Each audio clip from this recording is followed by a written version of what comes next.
পশ্চিমবঙ্গ বিধানসভায় আরেকবার প্রমাণিত হলো। এর আগে আমি বলেছিলাম যে লাইভ টেলিকাস্ট হলে মুখ্যমন্ত্রীর ভাষা, রুচি এবং তার প্রশাসনিক কাজকর্ম সম্পর্কে মানুষের একটা ধারণা হতে পারে। আর আজকে তিনি ছিলেন না, কিন্তু তার মন্ত্রী পার্ষদ এবং পরিষদ এবং বিধায়করা ছিলেন। তাদের মন্ত্রীরা ভারতীয় জনতা পার্টির বিধায়কদের প্রশ্নের সামনে কিংবা আলোচনার সময় ভারতীয় জনতা পার্টির বিধায়কদের তোলা প্রশ্নে কতখানি নাকানি চুবানি খান, সেটা আজকে পরিষ্কার হয়ে গেছে। আমি ডক্টর অশোক লাহিড়ী এবং কাঞ্চনদা সুব্রতদাকে সাথে নিয়ে এই প্রেস কনফারেন্স করছি।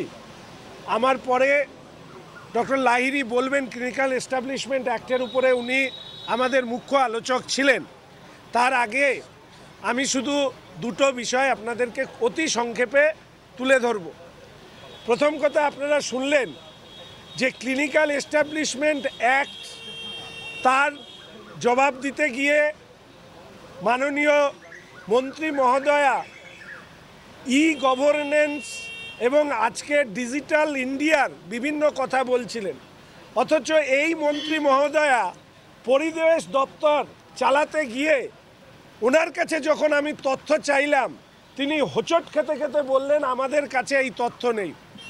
যারা পরিবেশ নিয়ে আলোচনা করেন তাদের উদ্দেশ্যে জানাই যে 31শে মার্চ 2019 সাপেক্ষে উত্তর ও দক্ষিণ 24 পরগনায় জেলায় জলাশয়ের সংখ্যা কত এবং তাদের কত আয়তন ছিল। উত্তরে সরকার জানায় মোট জলাশয়ের 797টি এবং মোট আয়তন হলো 1,07,925 হেক্টর। দক্ষিণ 24 পরগনায় 752টি, যাদের এরিয়া জলাশয়ে 2.52 হেক্টরও তার বেশি, তার মোট আয়তন হলো 1,88,933। আমি মন্ত্রী মহোদয়কে জিজ্ঞেস করলাম 2010 সালের তথ্য আজকে আপনি 2025 সালে দিচ্ছেন, তাহলে এই 14-15 বছরে আমাদের এখানে জলাশয়ে কত আছে, তার আয়তন কত? মন্ত্রী মহোদয়ার কাছে এই বিষয়ে কোনো তথ্য নেই। আমার মনে হয় এখানে মন্ত্রী মহোদয়া ডিজিটাল ইন্ডিয়া বা এই ডিজিটাল যুগে ডিজিটালি সমস্ত দপ্তরের তথ্য পরিবেশ দপ্তরে নিয়ে আসবার ক্ষেত্রে তিনি কি উদ্যোগ নিয়েছেন সেটা মনে হয় ভাবার বিষয় রয়েছে। এবার আমি দ্বিতীয় প্রশ্ন করেছিলাম যে আমাদের পশ্চিমবঙ্গের অন্যতম স্বনামধন্য ব্যক্তি জয়ন্ত সিং কামারহাটি বিধানসভায় জলাশয় বুঝিয়ে তিনি 4তলা বাড়ি বানিয়েছিলেন। তো সেই জয়ন্ত সিংয়ের বাড়ি ভাঙার ব্যাপারে পরিবহন দপ্তর ওনারা কি ভূমিকা নিয়েছেন? আবার মন্ত্রী হোঁচট খেয়ে বললেন যে মৎস্য দপ্তর এগুলো দেখছে, পুলিশ এগুলো দেখছে, ওনার কাছে এই তথ্য নেই। তারপরে আমি যখন তৃতীয় প্রশ্ন করলাম যে আমি জানতে চেয়েছিলাম যে জমির চরিত্র বদল করলে তাহলে তাদের উপরে কি কোনো ধরনের শাস্তিমূলক ব্যবস্থা নেওয়া হয়, মন্ত্রী মহোদয়া জানালেন মৎস্য আইন অনুযায়ী 3 বছর পর্যন্ত কারাদণ্ড এবং 5 লাখ পর্যন্ত জরিমানা আছে। তা আমি আবার জানতে চাইলাম যে আপনি কতজন জরিমানা করেছেন মৎস্য দপ্তর, কতজন কারাদণ্ড দিয়েছে, এই তথ্য আছে? মন্ত্রী মহোদয় আবার বিনীত স্বরে জানালেন ওনার কাছে তথ্য নেই, মৎস্য দপ্তরের কাছ থেকে তথ্য নিয়ে আসতে হবে।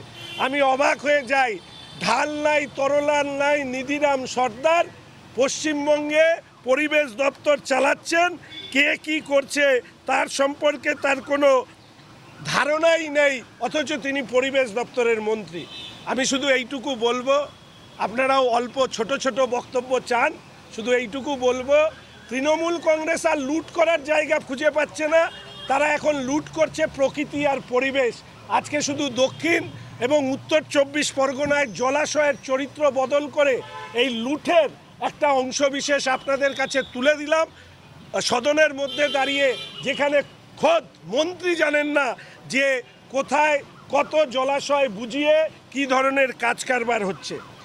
দ্বিতীয় বিষয়, আমি মেনশন পর্বে উল্লেখ পর্বে মন্ত্রীর কাছে রাজ্য সরকারি কর্মচারীরা তারা স্বাস্থ্য নিয়ে একটি বিশেষ সুবিধা পান, ওয়েস্ট বেঙ্গল হেলথ স্কিমের আন্ডারে 2008 রাজ্য সরকারি স্বাস্থ্য কর্মচারীরা রাজ্য সরকারের কর্মচারীরা আমাকে অনুরোধ করেছিলেন যে আপনি একটু বিধানসভায় বলবেন বেসরকারি হসপিটালে ভিজিট হচ্ছে 250 টাকা। হসপিটালে বেসরকারি হসপিটালে চিকিৎসকদের কাছে ওনারা যখন যান তখন রাজ্য সরকারি কর্মচারীদেরকে দেখে ভূত দেখার মতন আটকে ওঠে, আর ওয়েস্ট বেঙ্গল হেলথ স্কিম হচ্ছে সেই ভূতের নাম। ওনারা যদি এই হেলথ স্কিমের অন্তর্গত হয়ে বেসরকারি চিকিৎসকরা দেখেন তাহলে 250 টাকা পাবেন।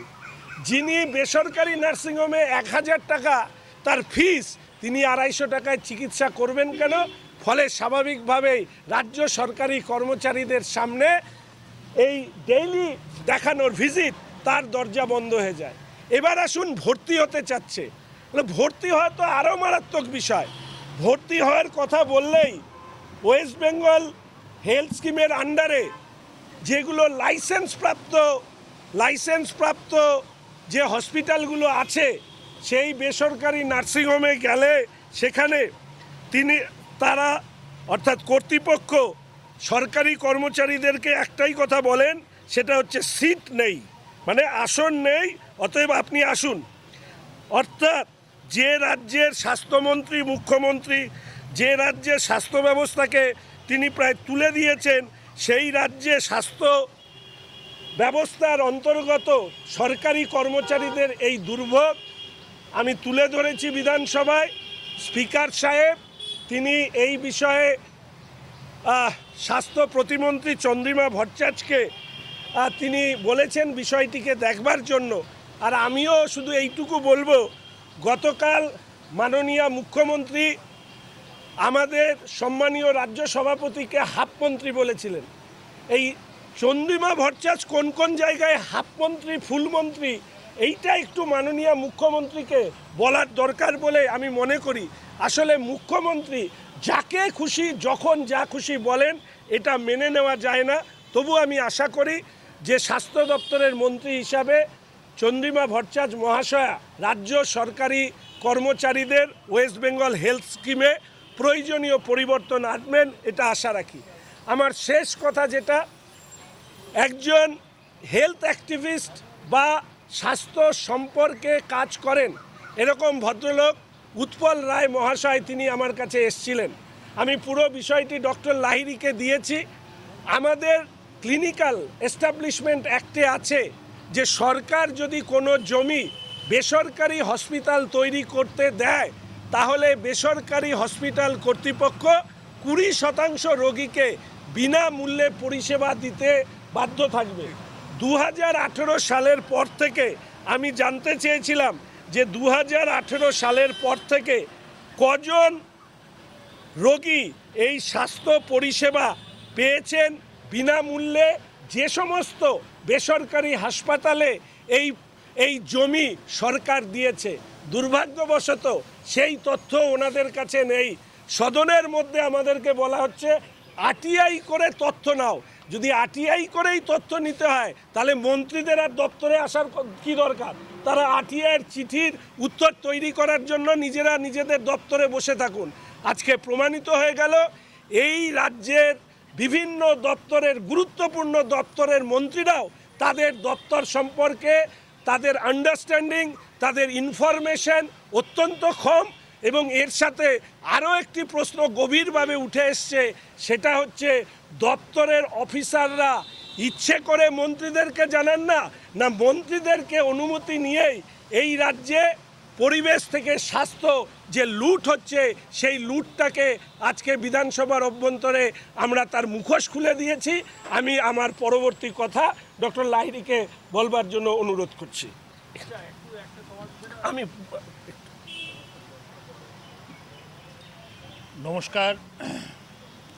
আমাদের নেতা মুখ্য সচেতক ডক্টর শঙ্কর ঘোষ আপনাদের বললেন আজকে এই West Bengal clinical establishment registration regulation and transparent amendment bill ছিল, সংশোধনী বিল 2025। তো আইনকে আমি খুব গুরুত্বপূর্ণভাবে দেখি, কারণ এই আইনই হবে ভিত্তি, এর আধারেই ব্যাপারটা চলবে। তো আমি অনেক কথা বলেছি, তার মধ্যে 3টি মুখ্য কথা ছিল। প্রথম হচ্ছে, একটা তো হচ্ছে লাইসেন্স দিতে হয় ক্লিনিক্যাল এস্টাবলিশমেন্টদের, তারপর রেজিস্ট্রেশন করতে হয়। তো এখন এই আগে যেটা ছিল, লাইসেন্সিং আর রেজিস্ট্রেশন কলকাতা শহরে ছিল স্বাস্থ্য দপ্তরের এক আধিকারিকের ওপর, আর জেলাগুলিতে ছিল চিফ মেডিকেল অফিসারের ওপর। সেই ক্ষমতা পুরোটাই স্বাস্থ্য ভবনে নিয়ে আসা হয়েছে। তো তাতে আমার বক্তব্য ছিল যে সিএমওদের ডানা ছেঁটে দেওয়া হচ্ছে, বিকেন্দ্রীকরণের উল্টো দিকে যাচ্ছে। তাতে মাননীয় মন্ত্রী বললেন যে এখন সব হয়ে গেছে ওয়েব। আমি তো বুঝলাম না উত্তরটা, কারণ লাইসেন্সিং অ্যান্ড রেজিস্ট্রেশন শুধু তো ওয়েবে নম্বর রাখার ব্যাপার না, ওইটা তত্ত্বাবধান করতে হয়। তো ওর উত্তরটা আমার খুব পছন্দ হলো না, কারণ এই যে ধরুন ইরান আর ইসরায়েলের যুদ্ধ হচ্ছে, অনেকটাই আর্টিফিশিয়াল ইন্টেলিজেন্সে হচ্ছে, কম্পিউটারের মাধ্যমে হচ্ছে, তাতেও তো মানুষ লাগে। তো এটা কী করে হবে? উনি স্বীকার করতে চাইলেন না, উনি বললেন আমরা প্রগতির দিকে এগিয়ে যাচ্ছি, এরকম হচ্ছে। দ্বিতীয়ত, এখানে একটা ভালো জিনিস আনা হয়েছে, সেটা হচ্ছে প্রেসক্রিপশন এবং ইলেকট্রনিক মেডিকেল রেকর্ডস। আপনারা নিজেরাও হয়তো এইটাই করেছেন, যে যখন ডাক্তারের কাছে গেলেন তখন ডাক্তার বলল দেখাও দেখি তোমার ব্লাড রিপোর্টটা। আপনার মনে আছে সেই গত বছর অগাস্ট না সেপ্টেম্বরে করেছিলেন, কিন্তু আপনার কাছে কাগজ নেই। তো একটা হচ্ছে ইলেকট্রনিক মেডিকেল রেকর্ড থাকবে, সুতরাং ডাক্তার আপনার খাতা খুললেই জেনে যাবে যে কবে আপনার কি ছিল। আর দ্বিতীয় হচ্ছে প্রেসক্রিপশন। আপনারা জানেন ডাক্তারবাবুরা হাতে লিখে দিত, সে পড়াও যায় না, প্রেসক্রিপশন দিলে ওটা বোঝা যাবে। তো আমার বক্তব্য ছিল যে আপনি আচরি ধর্ম পরের শিখাও। সবগুলো সরকারি হাসপাতালে করেছেন কি? সবগুলো প্রাথমিক চিকিৎসালয়ে করেছেন কি? উনি উত্তর দিলেন ওখানে তো কোনো পয়সা নেয় না। আমি তো বুঝলাম না পয়সার সঙ্গে ইলেকট্রনিক মেডিকেল রেকর্ড কিংবা প্রেসক্রিপশনের কী সম্বন্ধ। তাইলে ওই উত্তরটাও দিলেন না। আর তৃতীয় একটা প্রশ্ন এনেছিলাম, যেটা শঙ্কর বলল, যে আরটিআইয়ের মাধ্যমে বেরিয়েছে যে 45টি বেসরকারি হাসপাতালকে জমি প্রদান করা হয়েছে। খুব ভালো কথা। আপনারা জানেন যে দিল্লিতে একটি বেসরকারি হাসপাতাল, নাম বলবো না, তার বিরুদ্ধে অভিযোগ উঠেছে যে আইন আছে যেটা, তাতে বহির্বিভাগে অর্থাৎ ওপিডিতে 20% এবং ইনডোর পেশেন্টদের ব্যাপারে 10%, 10% দরিদ্র রোগীকে বিনামূল্যে চিকিৎসা করতে হবে। তো সেই দিল্লির হাসপাতালের বিরুদ্ধে অভিযোগ উঠেছিল, ওরা ওটা মানেননি। তার ফলে সুপ্রিম কোর্ট, মাননীয় সুপ্রিম কোর্ট রায় দিয়েছেন যে ওই হাসপাতাল, তারপরে হয়তো আপিল টাপিল হয়েছে, আমি পরে কি হয়েছে জানি না, আপনারা সাংবাদিক, আপনারা নিশ্চয়ই জানবেন। তো সুপ্রিম কোর্ট বলেছে ওই হাসপাতাল বাজেয়াপ্ত করা হোক, ওটা all India institute of medical সায়েন্সেসের ওপর দিয়ে দেওয়া হোক। আমার প্রশ্নটা খুব সহজ ছিল, আইন তো রয়েছে, তো আমরা কি এখন পশ্চিমবঙ্গ কি স্বর্ণযুগে ঢুকে গেছে, যে যেখানে কোনো আইন অমান্য হয় না?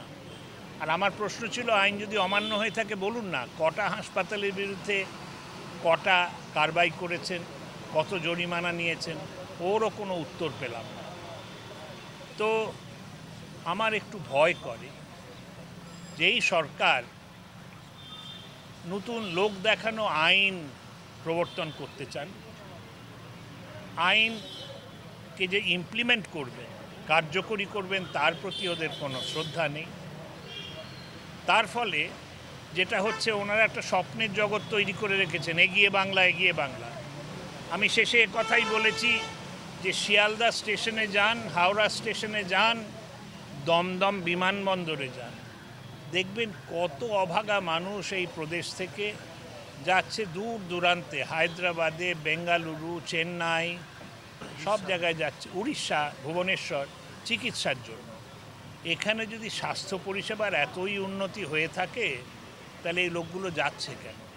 যাই হোক, আমার দুঃখ হচ্ছে যে আমি তো বিরোধিতা করার জন্য বিরোধিতা করি না। আমি প্রশ্নগুলো করেছিলাম কারণ এই প্রদেশের ভালো চাই, এই প্রদেশের মঙ্গল হোক চাই, কিন্তু ওরা একেবারে স্থির করে ফেলেছেন যে ওরা যা স্থির করেন সেটাই ঠিক, আর কেউ কিছু জানে না। তো যাই হোক, আমরা আমাদের কাজ করেছি, এই আইনে যে খামতিগুলো ছিল সেগুলো দেখিয়েছি। ওদের ইচ্ছে এখন, ওদের কাছে অনেক বেশি বিধায়ক, ওরা শাসক দল, ওরা যদি ওদের পাঁঠা লেজে কাটতে চান, মাথায় কাটতে চান কাটবেন, কিন্তু ক্ষতি হবে আমাদের পশ্চিমবঙ্গের সাধারণ মানুষের।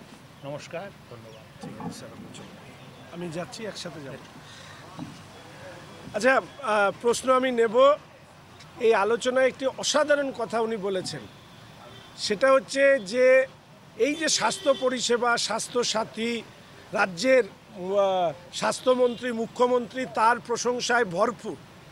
পশ্চিমবঙ্গের তৃণমূল কংগ্রেসের বিধায়করা, একসময় আমি বিধানসভায় প্রশ্ন করেছিলাম যে নন্দীগ্রামে একজন খেলোয়াড় আহত হলে সেই খেলোয়াড়ের চিকিৎসা নন্দীগ্রামে না হয়ে কলকাতায় করতে হয় কেন? নন্দীগ্রামে তো সুপার স্পেশালিটি হসপিটাল হয়েছে। তখন বলেছেন খেলোয়াড়ের নিজস্ব ডাক্তার আছে, তারা কলকাতায় থাকে। আমরা জানি যে খেলোয়াড় তার নিজস্ব ডাক্তার কেন চয়েস করেন। তাহলে আপনি প্লাস্টারটা 60 দিন রাখবেন না 10 দিন রাখবেন, কবে কি শেষ হলে তারপরে প্লাস্টার খুলবে? তো এই ধরনের ডাক্তার কলকাতাতেই পাওয়া যায়, নন্দীগ্রামে পাওয়া যায়নি বলে সেদিন তার নন্দীগ্রাম থেকে কলকাতায় আনা হয়েছিল।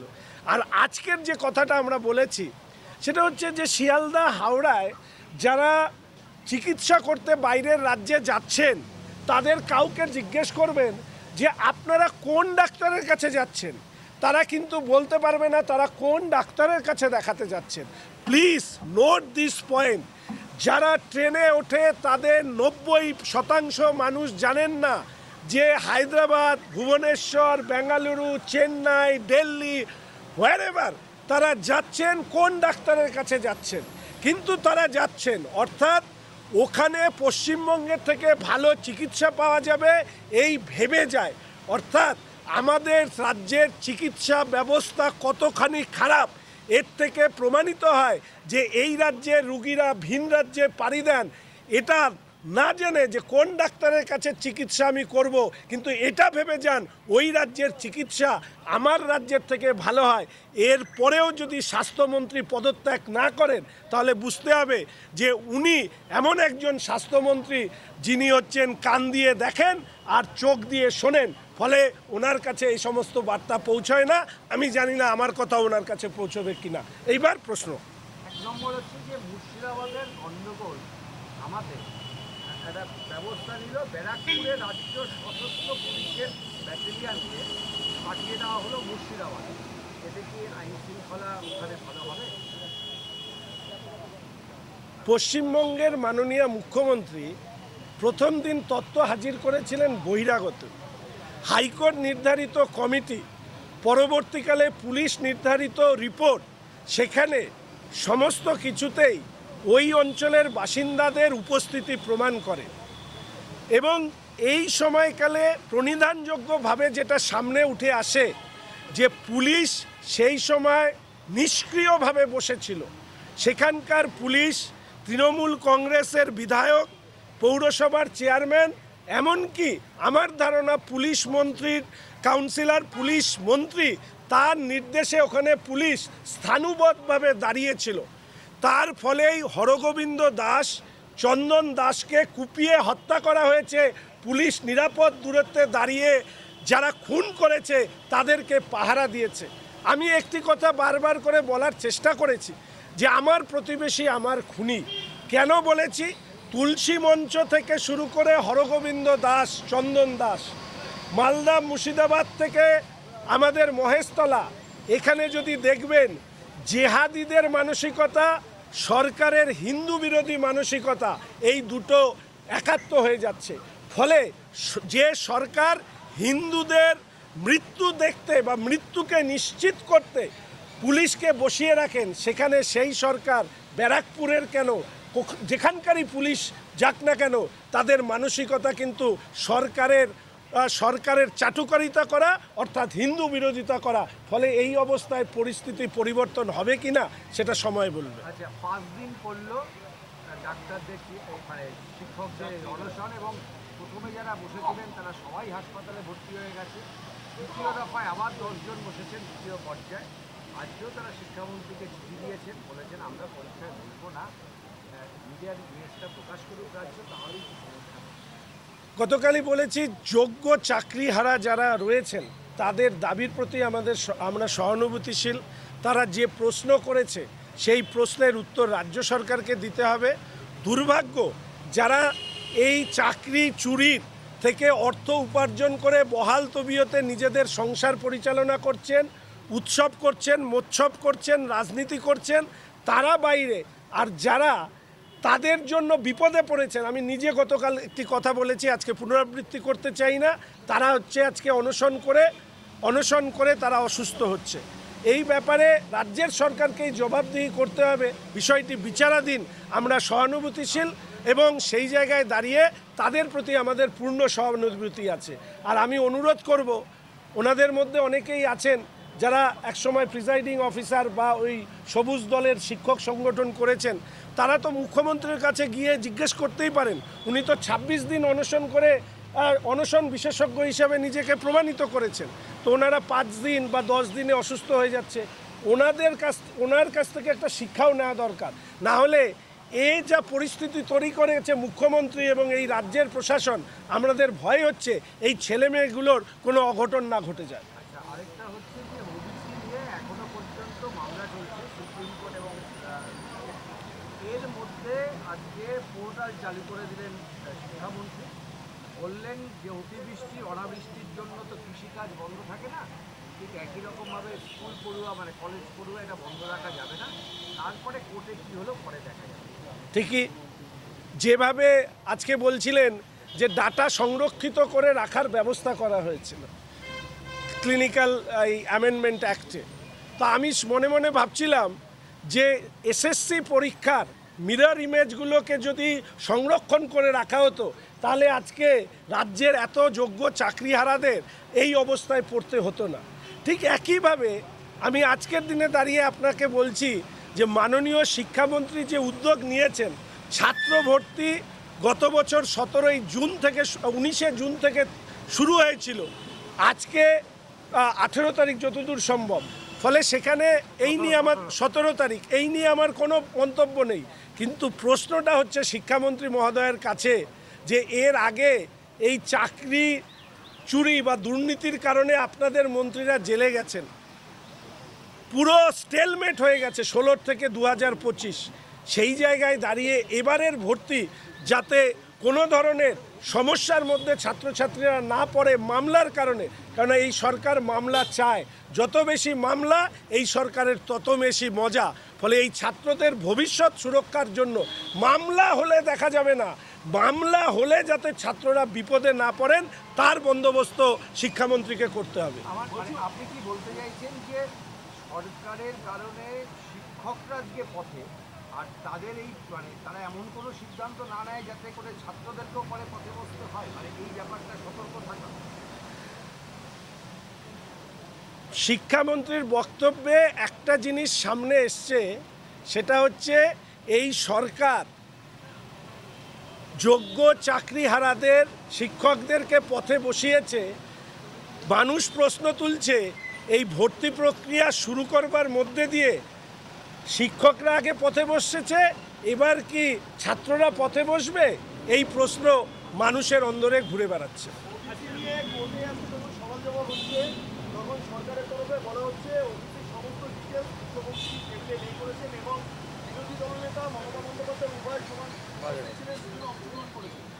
ওই জপালায়তি সজীবিতন বলে একটা কি কথা আছে, আমি ওবিসি সংক্রান্ত তথ্য টেবিল লে করার যে প্রশ্ন এসছে, উইদাউট এনি এজেন্ডা মুখ্যমন্ত্রী ঢুকে আমি কয়েকটি কথা বলবো বলে তিনি যেভাবে মাননীয় বিরোধী দলনেতা শুভেন্দু অধিকারীকে ভূত দেখার মতন দেখে যেভাবে পালালেন, আমার মনে হচ্ছে যে উনি এসছিলেনই এটা বলার জন্য যে আমরা তো রিপোর্ট প্লেস করে দিয়েছি, অতএব এবার ছাড় দিয়ে দাও।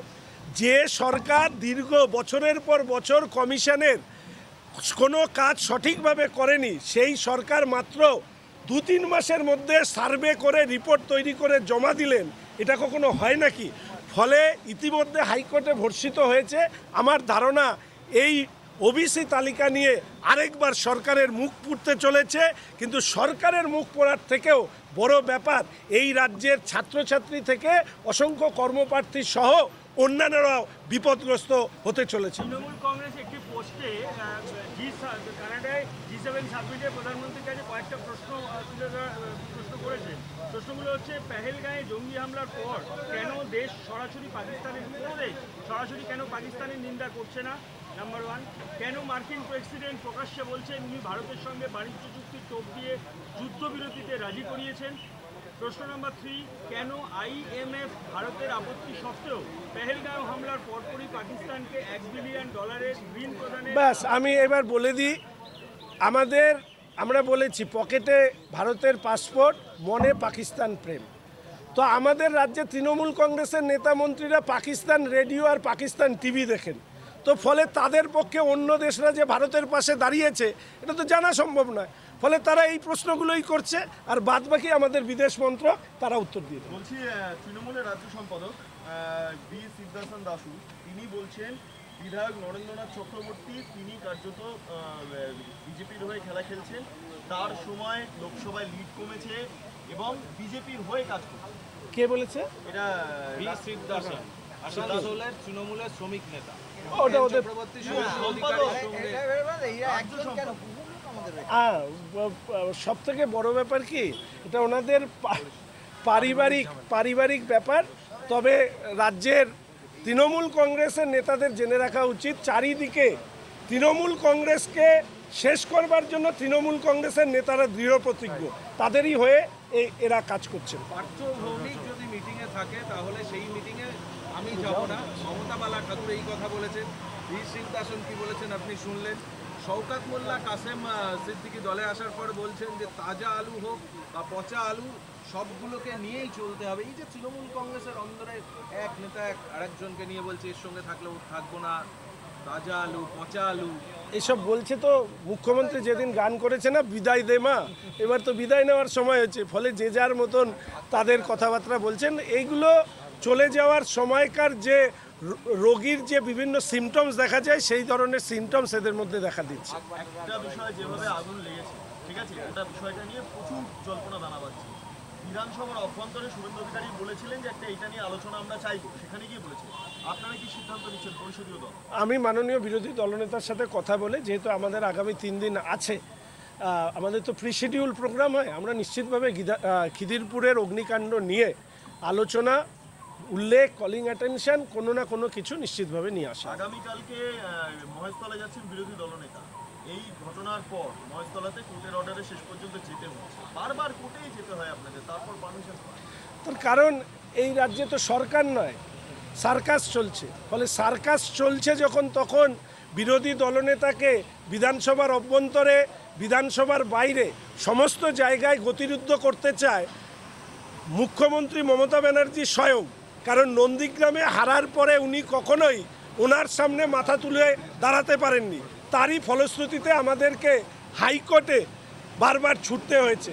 কেউ আছে অবশ্য বিধানসভার অভ্যন্তরে ওনার বিশেষ আস্থাভজন লোকরা ওনাকে গণতন্ত্রের কি বলে, রানী না কি বলেন। তো এই গণতন্ত্রের রানীর এমন অবস্থা যে বিরোধী দলরা গণতান্ত্রিক উপায়ে মিটিং মিছিল করতে হলে হাইকোর্টে দৌড়তে হয়। শিলিগুড়ি থেকে বনগা বিভিন্ন জায়গাতে 35,000 টাকা দিলেই মিলছে আধার কার্ড, কাস্ট সার্টিফিকেট শিলিগুড়িতে। এইগুলো দেখিয়েই তো কুণাল ঘোষ অনুপ্রবেশকারী রোহিঙ্গাদেরকে ভারতবর্ষের নাগরিক বলেন। কেননা কুণালবাবু জানেন যে তৃণমূল কংগ্রেসের অনেকের পরিবার চলে জাল সার্টিফিকেট, জাল আধার কার্ড বানিয়ে, এই সমস্ত করে এরা হচ্ছে বাংলাদেশের অনুপ্রবেশকারী রোহিঙ্গাদেরকে এইখানে হচ্ছে স্থায়ী জায়গা করে দেওয়ার চেষ্টা করে। এই প্রসঙ্গে শুধু একটি কথা বলে রাখি, যে আজকে রাজ্যের বিভিন্ন স্থানে বাংলা ভাষায় কথা বলার কারণে যে সমস্যা অন্যেরা তৈরি করছেন বলে তৃণমূল কংগ্রেস অভিযোগ করছে তার জন্য দায়ী হচ্ছে মমতা ব্যানার্জি স্বয়ং। 2005 সালে তিনি যখন ছিলেন সাংসদ হিসাবে এই বাংলাকে অনুপ্রবেশকারীদের স্বর্গ বলেছিলেন, আর 2024 সালে উনি নিজে এই বাংলাকে অনুপ্রবেশকারীদের ধাত্রীভূমিতে পরিণত করেছেন। ফলে শুধু বাংলা ভাষায় কথা বলা হিন্দুরা না, এই ভারতবর্ষে বাংলা ভাষায় কথা বলা মুসলিমরাও আগামী দিনে ভারতবর্ষে এই ধরনের অনভিপ্রেত পরিস্থিতির শিকার হতে পারে অনুপ্রবেশকারী বাংলাভাষী বাংলাদেশিদের জন্য। জনৈক শান্ত ভৌমিক, তিনি শিলিগুড়িতে বাড়ি ভাড়া নিয়েছিলেন, জাল আধার কার্ড, ভোটার কার্ড, তিনি এমনকি উত্তরবঙ্গে বিশ্ববিদ্যালয়ে গেস্ট ফ্যাকাল্টি হিসেবে কাজ করতেন, এখন খোঁজ হওয়ার পরই আর খুঁজে পাওয়া যাচ্ছে না। আপনি তথ্যটাকে আরেকটু এনরিচ করুন। এ হচ্ছে মেয়র সাহেবের 33 নম্বর ওয়ার্ডে ভাড়া থাকেন। 33 নম্বর ওয়ার্ডে ভাড়া থাকেন। মেয়র সাহেব যেদিনই এই খবরটা শুনেছেন সেই দিন থেকে বিষয়টিকে এড়িয়ে যাওয়ার চেষ্টা করছেন। এই হচ্ছে শিলিগুড়ি শহরের মেয়র, যিনি নিজের ওয়ার্ডের যিনি ভাড়াটিয়া আছেন, তিনি একজন অনুপ্রবেশকারী শুধু নন, তিনি জাল সার্টিফিকেট বানিয়েছেন, বিশ্ববিদ্যালয়ে গেস্ট ফ্যাকাল্টি হিসেবে কাজ করেছেন, তিনি মনে হয় ফটোগ্রাফির সাথেও যুক্ত। বিষয়টি সাংবাদিক বন্ধু প্রশ্ন করলেন বটে, তবে বিষয়টি আমি বিধানসভায় উপস্থাপিত করতাম যে এইটা হচ্ছে তৃণমূল কংগ্রেসের জনপ্রতিনিধিদের আসল চেহারা। অনুপ্রবেশকারীদেরকে ভারতীয় বানানোর যে কারখানা পশ্চিমবঙ্গে তৈরি করেছেন তার একটা উদাহরণ মাননীয় গৌতম দেব মেয়র সাহেবের ওয়ার্ডে সামনে এসছে। দেখা যায় আপনি জলাশয় নিয়ে আজকে প্রশ্ন করছিলেন। ভাটপাড়া পুরসভার এলাকায় 35টা পুকুর ভরাট হয়েছে, বিভিন্ন স্তরে চিঠি চাপাটি হয়েছে, কিছু হয়নি। খেজুরিতে দেখা যাচ্ছে 8 বিঘার পুকুর এখন একটা ছোট্ট ডোবায় পরিণত হয়েছে। সবকিছুর পিছনেই নেপথ্যে তৃণমূলের একাধিক নেতার নাম সামনে আসছে। আমার একটাই কথা, আমাদের পরিবেশ মন্ত্রী চন্দ্রিমা ভট্টাচার্য মহাশয়া তিনি নানা সময় নানা কথা বলেন। চন্দ্রিমাদি কি এই সমস্ত কথা শুনতে পান না? মাননীয় মন্ত্রী মহোদয়া কি এখন কান দিয়ে দেখতে শুরু করেছেন? এত কিছু হওয়ার পরে ওনার কাছে এক লাইন তথ্য নেই। আমার মনে হয় এত দপ্তর না নিয়ে অবিলম্বে এই পরিবেশ দপ্তরটা উনি ছেড়ে দিন, কেন ওনার দ্বারা কাউকে শাস্তি দেওয়া সম্ভব নয়। সব তৃণমূল কংগ্রেসের নেতারা প্রকৃতিকে লুট করে তারা হচ্ছে সংসার চালাচ্ছে, এবং সেই ক্ষেত্রে পরিবেশ মন্ত্রীর করার কিছু নেই, কেননা এই রাজ্যে তো একটাই পোস্ট, বাকি ল্যাম্প পোস্ট। তো ল্যাম্প পোস্ট পরিবেশ মন্ত্রীর পক্ষে মুখ্যমন্ত্রীর স্নেহভাজন পরিবেশ লুটেরা তৃণমূল কংগ্রেসের নেতা কর্মীদের বিরুদ্ধে ব্যবস্থা নেওয়ার ক্ষমতা চন্দ্রিমা ভট্টাচার্যের নেই। সবার পক্ষ থেকে শেষ প্রশ্ন, এয়ার ইন্ডিয়ার একাধিক বিমানে দেখা যাচ্ছে যে এখনো ত্রুটি রয়েছে। আপনি তো নিজেও বিমানে মাঝে মধ্যে যাতায়াত করেন, কোথাও যে ভয় লাগে না? খুবই কম যাতায়াত করি, ট্রেনে যাতায়াত করি। Please rectify your question. ঠিক এই ব্যাপারে যে অথরিটি আছে তাদের দ্রুত সতর্ক হওয়া প্রয়োজন, একথা মাথায় রাখতে হবে। মানুষের জীবন সুরক্ষাকে অগ্রাধিকার দেওয়ার প্রশ্নে কোনো ধরনের ত্রুটি একটা বড় সর্বনাশ ডেকে নিয়ে আসতে পারে। যে বিষয়গুলো আসছে আমি আশা রাখি অসামরিক বিমান পরিবহন দপ্তর এই বিষয়ে বিশেষ দৃষ্টি দেবে। স্যার চলে, আমি তোর মতন না, তোকে দেখেই আমি ছেড়ে দিলাম। এবার তুই যেরকম টুপি পরে পড়িস না, এরপরে দেখ আমি ওং লাগিয়ে এসে দেখিস।